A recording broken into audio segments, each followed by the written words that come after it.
Moi, ce que je souhaitais faire, c'est autre chose, faire une journée animation, et je trouve que la médiévale, je trouvais que c'était bien, c'est les métiers d'autrefois, la musique d'autrefois, les costumes. Voilà, bon, c'est vrai que tout n'est pas au point parce que bon, il y a des choses qui manquaient, par exemple faire un spectacle de fauconnier mais je pense que de toute façon on va l'améliorer de plus en plus. On fera peut-être pas toutes les années une médiévale, mais on en fera peut-être une tous les 2 ans ou 3 ans. Moi oui, ça m'est venu, voilà. Parce que comme on organise, on fait des chorales, il y a le marché gourmand, le forum des associations, des concerts, des spectacles. Je dis pourquoi pas faire une journée médiévale pour changer un peu. C'est vrai que c'est pas atypique, mais bon, ça peut quand même, vous voyez, ça apporte quand même du monde. Et puis je trouve que c'est changer un peu, c'est pas plus mal. J'ai contacté plusieurs associations, j'ai contacté surtout un président des Chevaliers d'Algues et plusieurs troupes, donc pour avoir des réponses. Parce que ça a été très compliqué parce que c'est une période où il y a beaucoup de spectacles médiévaux. Alors nous, on est les Chevaliers d'Algues, on est une association 13e siècle. Le Chevalier d'Algues, c'est un chevalier qui est parti à la 7e croisade avec Saint-Louis justement, il est revenu. Donc en vie. Et le président de l'association, c'est justement le descendant de ce chevalier. À la mort de ses parents, il a retrouvé le sceau originel du XIIIe siècle. Donc il a monté sa compagnie à partir de là.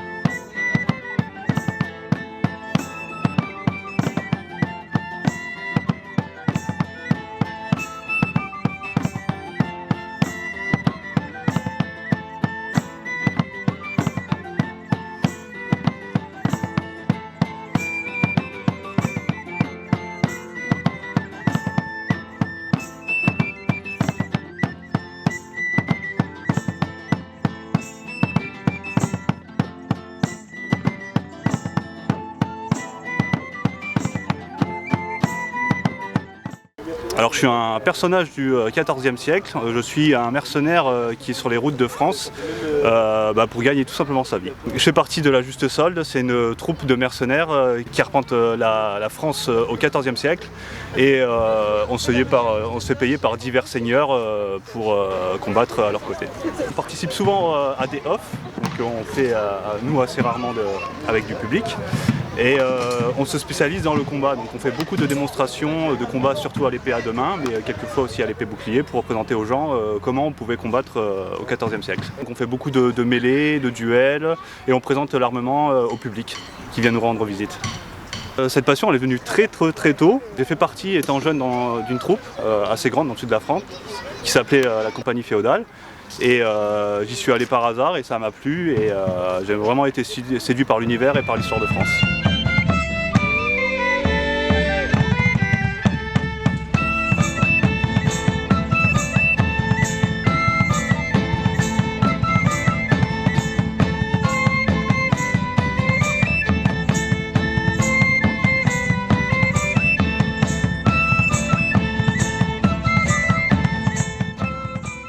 Je vous présente Albert. Alors Albert, il est équipé à peu près pour aller en guerre, c'est-à-dire qu'il a à la fois un gambison, c'est-à-dire un vêtement rembourré, qui est là surtout pour protéger des coups de taille. Ensuite, il porte de la maille. Alors contrairement à ce que les gens ont tendance à dire, on n'appelle pas ça une cotte de maille, on appelle ça par son nom. C'est-à-dire que comme en marine, chaque pièce de fil ou de corde a son nom. Ici, c'est la même chose. C'est-à-dire que ça s'appelle un aubergeon. S'il avait des manches longues, il s'appellerait un aubert. Vous voyez, comme quoi, il suffit de très peu pour changer le nom. Et ce qu'il a sur la tête, ici, c'est un camail, c'est-à-dire une sorte de bonnet, de protection sur la tête, qui va lui protéger le cou et bien entendu une partie du visage. Et pour finir, on lui a mis un casque. Alors ce casque, c'est ce qu'on appelle un nasal. On comprend assez facilement pourquoi. C'est un casque qui existait déjà chez les Celtes et qui a d'ailleurs été recopié un peu partout au Moyen-Âge, aussi bien par les Romains que par d'autres peuples hispaniques, etc. Et bien entendu, pour finir, on lui a adjoint une épée. Voilà, qui est une épée qui est classée à peu près au XIIIe siècle. Hein. Et le bouclier, alors le bouclier en fait c'est l'arme ultime. C'est pas uniquement une protection, un bouclier. Lors du combat, quand vous avez votre adversaire en face de vous, alors là ça va pas être facile parce qu'il n'est pas réglé, vous pouvez vous servir du bouclier pour lui trancher la gorge, pas vraiment lui trancher la gorge, mais lui couper le souffle, et du coup, ça va vous aider dans votre combat. C'est aussi une arme, c'est pas moins une arme que ne peut l'être l'épée. Pour ce qui est de la fabrication de la maille, un haubert de ce genre, c'est quelque chose qui va vous prendre au moins 3 semaines. L'aubergier, c'est pas un noble, c'est un bourgeois, mais c'est un bourgeois de première classe, on va dire. C'est-à-dire qu'il bénéficie d'un tas de privilèges, comme par exemple le droit d'embaucher plusieurs apprentis. Il peut embaucher plusieurs apprentis parce que comme il y a beaucoup de travail qui est du travail vraiment de main-d'œuvre, sans qualification, il va pouvoir mettre ses apprentis à fabriquer ça. Et lui, il ne fabriquera que la partie noble. Les apprentis vont se charger de faire toute la partie passe-partout. D'accord ? Il a le droit de travailler la nuit, ce qui n'est pas du tout le cas à l'époque. C'est ce qu'on appelle le travail au noir. L'aubergier vit toujours en ville, hein. Il ne vit pas à la campagne, parce qu'il est sous les ordres et sous les commandes du seigneur du lieu. D'accord ? Maintenant, si vous voulez bien, je vais vous montrer comment on fabrique réellement ces mailles. La maille, elle date à peu près de 3 à 4 siècles avant Jésus-Christ. Ce sont les Celtes qui inventent cette technique pour se protéger. Si vos souvenirs d'histoire antique sont encore vivaces, vous vous rappelez que les combattants dans l'Iliade sont couverts de cuirasses en bronze, qui pèsent extrêmement lourd et qui en plus sont extrêmement chers. Après la chute de l'Empire romain, vers le IVe siècle, donc on va se retrouver avec des protections de l'orica qui s'arrêtent grosso modo à la taille. Point à la ligne. On ne protège pas les bras, on protège juste la partie qu'on estime la plus fragile, c'est-à-dire le torse.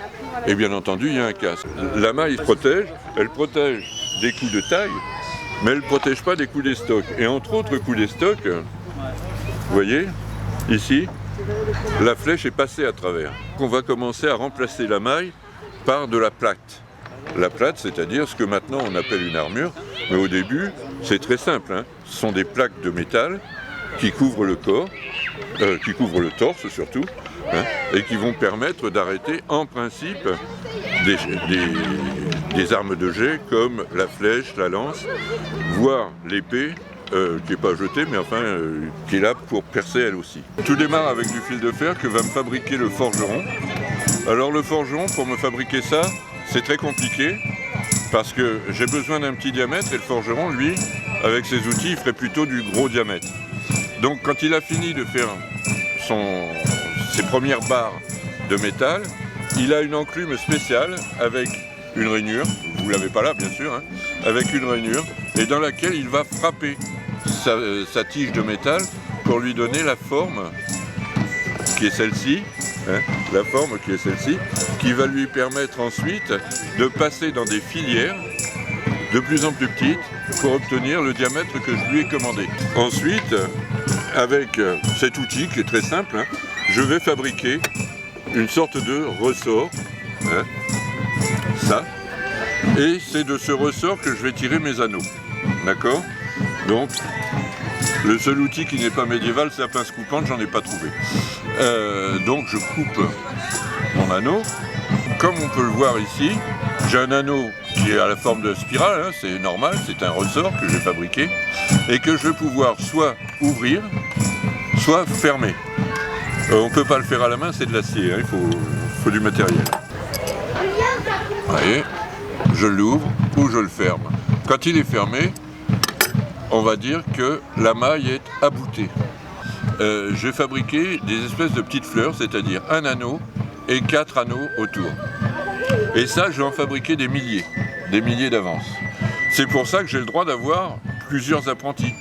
Si j'ai 10 apprentis, ben mes apprentis vont passer leur journée à faire des petits ressorts, à couper des anneaux et à fabriquer ça. Je fais une chaînette de cette façon, hein, pour commencer à monter mon aubert. L'intérêt de ce montage, c'est qu'il est transitif, c'est-à-dire que je peux le faire à la fois à l'horizontale et à la verticale. Ça marche exactement de la même façon. Ici et de là, et je monte, etc. Là, vous avez la base de la fabrication de la maille.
Il faut savoir que donc, les ateliers monétaires étaient que dans les villes fortifiées ou dans des châteaux.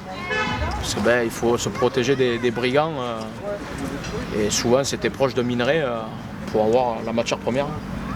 Donc cuivre, bronze, argent ou or. Le cuivre c'était la monnaie du pauvre qu'on appelait la sous-monnaie. Au Moyen-Âge il y avait donc des deniers, des doubles tournois, des simples tournois. Le double tournoi on le reconnaît aux 3 fleurs de lys qui sont sous la couronne. Et au Moyen-Âge, donc, les gens qui ne savaient pas lire, bien évidemment, donc il y avait les hommes de clergé qui savaient lire et les nobles. Tous les autres, les pauvres, ils ne connaissaient pas la lecture. Donc les petits faussaires, les malins, mettaient une petite fleur de lys entre les 2 fleurs de lys là, soudées avec de l'étain, pour faire croire que c'était un double tournoi. Donc double tournoi, 3 fleurs de lys, un simple tournoi, 2 fleurs de lys. C'est le roi qui donnait l'autorisation aux nobles de faire sa propre monnaie. Son atelier monétaire était à Sommières. Et c'est le roi qui lui a donné l'autorisation de faire sa propre monnaie, la monnaie du Bernardin. Donc au XIIe siècle, ce comte il a eu le droit de faire deux monnaies. Moi j'ai une pièce de monnaie à vous présenter, donc la monnaie du Bernardin. Il a eu l'autorisation parce qu'il avait énormément de richesses et d'influence à la cour royale. Il vaut mieux avoir un comte avec une puissance assez importante sous son aile pendant période de guerre que l'avoir en tant qu'ennemi.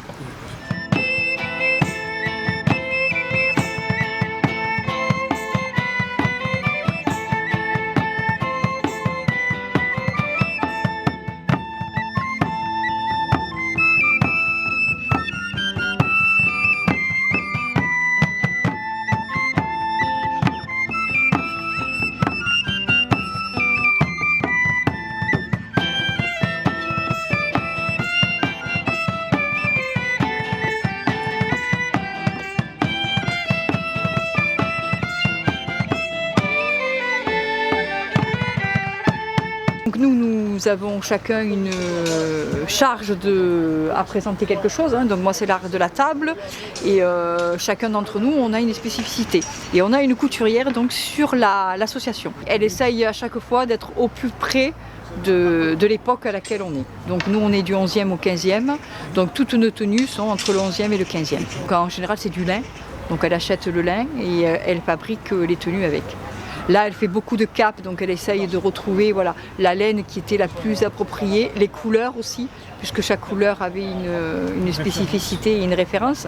Donc elle essaye, voilà, à chaque fois. Doublé, pas doublé, galon, pas de galon. Alors suivant le rang social que vous aviez, ben, il y avait un galon ou il n'y a pas de galon. Voilà.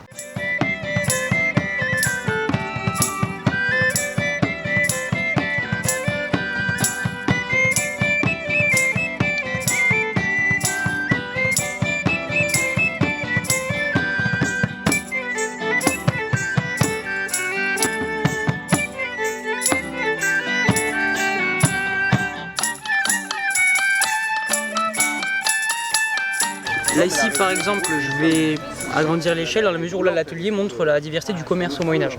La logique de l'agriculture et de l'élevage au Moyen-Âge à la base se fait sans enclosure et petit à petit, notamment à partir du XIIIe, XIVe, XVe siècle, on va mettre des enclosures de telle sorte à ce qu'on va développer les moutons, parce qu'avant les moutons ils n'étaient pas forcément gardés. La laine est principalement faite à base de moutons. Ces tissus donc sont soit bruts, ce qui s'approche le plus de du brut, ça serait ceci, qui serait imaginons produit en Espagne. On va ensuite l'exporter, mettons en Flandre, où il va être teint, il va être tissé, on va retrouver parfois des broderies. Et donc on va donc multiplier par peut-être 10, 15 la valeur du produit de base. On va avoir certains tissus, on va dire utilitaires, par exemple pour les nappes. Vous voyez ici, on a des nappes. Ces nappes, elles ont plusieurs utilités. Ce n'est pas uniquement pour dresser au sens propre la table, mais aussi de serviettes. Parce qu'au Moyen-Âge, on a deux nappes le plus souvent. On va avoir donc une première nappe blanche comme celle-ci, en lin le plus souvent. Et ensuite on va avoir une deuxième nappe, la plus en dessous sera utilisée comme serviette, voilà, dans la coutume médiévale. On a trouvé intéressant de mêler en fait le tissu avec d'autres éléments du quotidien, comme par exemple les épices. Alors les épices c'est central hein, au Moyen-Âge, il faut imaginer que par exemple au XIIIe siècle, le clou de girofle, le poivre, vaut plus que l'or. Donc si vous voulez, on a un véritable commerce, un enjeu autour finalement de ces épices. L'autre aspect finalement du textile qui va être très mobilisé, ça va être bien sûr tout ce qui est à base de fibres végétales. Donc en fait le chanvre le plus souvent, qui va être utilisé donc pour l'utilitaire, mais aussi pour les sous-vêtements. Par exemple, vous voyez, j'ai ma tenue, ça s'appelle une cotte, donc c'est mon premier vêtement, celui que vous allez voir. Donc comme vous le voyez ici, mais dessous j'ai mon sous-vêtement qui va être donc à base de fibres végétales. Quant à lui, c'est un vêtement qui va être très aéré, qui va respirer. Donc ça en revanche, on va le produire même en France. Hein. On a des gros bassins de production au Moyen-Orient, bien sûr forcément le long de la vallée du Nil, bien entendu. Mais on fait aussi ça dans des espaces méridionaux. Par exemple, alors ça c'est plus tardif, légèrement plus tardif et pour d'autres raisons, mais à Marseille, la canebière, par exemple, qui vient littéralement de, on va dire, du dérivé de cannabis, parce qu'en fait c'était une avenue qui servait à produire du chanvre en masse, alors à la base pour les toiles de voile de bateau. Mais ce que j'entends par là, c'est que comme je vous le disais, ce lin, ce chanvre a énormément d'utilisation et peut être mobilisé dans énormément d'aspects, que ce soit donc pour des voiles, que ce soit pour des nappes, des étoffes. On va ensuite le mêler à pourquoi pas de la laine, de mouton, bien sûr.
Je peux passer un peu de questions.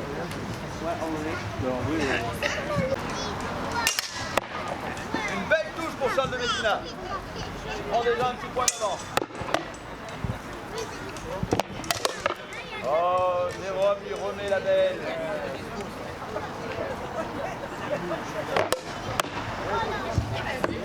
Pour l'instant, on a un partout. Charles qui passe un peu plus facilement.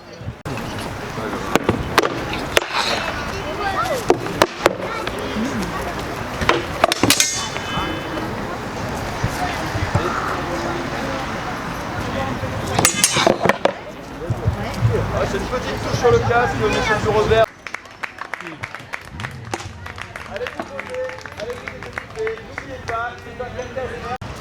Ce que va vous démontrer mes collègues ici présents. Chevalier, que faites-vous? Messieurs, combattez.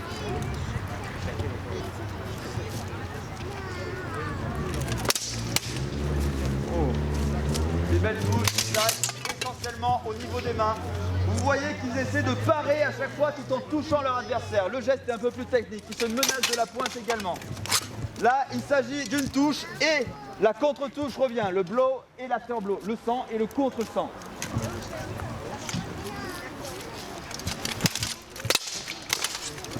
Ah, je crois que Léon a pris l'ascendant sur celui-ci, même s'il y a eu plusieurs touches de part et d'autre. Léon en met une dernière en se retirant sans prendre de contre-coup. Pour l'instant, Léon prend l'ascendant. Il a une garde très haute, Petit Mathieu a une garde basse. Léon a réussi à mettre un beau sperche, un coup latéral sur le casque de Petit Mathieu. Donc l'avantage est à Léon. La plupart des coups se font sur la main, sont très importantes. Et je crois que Léon prend l'ascendant et est quelque part autour de 3 points pour l'instant. Messieurs, continuez.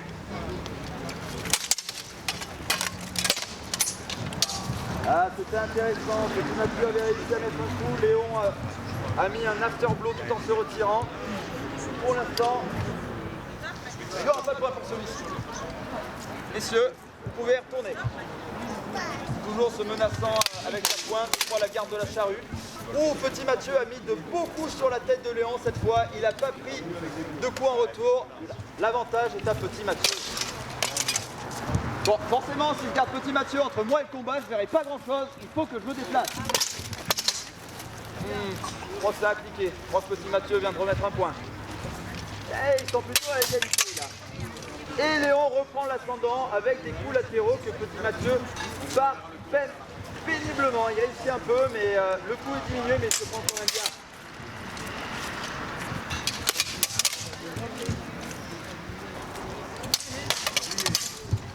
Oh. Et un beau coup dans le dos de la part de Léon, mais il semble décider de continuer. Oh. Ça devient intéressant. Oh, j'ai pas envie d'arrêter. Ah, de beaux échanges, de belles tranches. Est-ce que ça va l'entrejambe ou t'es devenu au nuque? C'est bon, moi je suis mort. C'est mort? Bon. Messieurs, dames, vous pouvez les applaudir très fort. L'avantage